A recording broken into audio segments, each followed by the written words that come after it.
আপনার পাওয়ার আপনি আপনার কাছে রাখুন, আমাকে পাওয়ার দেখাচ্ছেন কেন? আপনি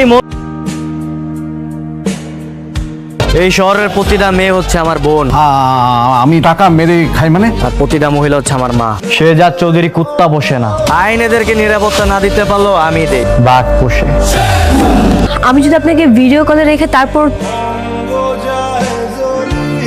তিন কবুল বলে তাহলে বিয়ে হবে না? হ্যাঁ হবে। তোর কত বড় কলিজা, তুই আমার শহরে আইসা একটা মেরে তারা করতেছস। আমি শেহজাদকে আমার হাজবেন্ড হিসেবে মেনে নিলাম। কবুল কবুল কবুল। ও গোলাম আছে, ও গোলামি থাকবে। আপনি মন্ত্রী হয়েছেন জনগণের সেবা করার জন্য নাকি জনগণের টাকা লুটে পটে খাওয়ার জন্য? আমার রুমে ভিডিও কলে হুজুর কি করছে? তার মানে স্বাস্থ্যমন্ত্রীর অর্ডারেই ওই ছেলেকে সেলে বন্দি করা হয়। তোমাকে বললাম না আজকে আমাদের স্পেশাল ডে। নেক্সট টাইম আপনি যদি আমার ফ্যামিলির দিকে চোখ তুলে তাকান। গোলাম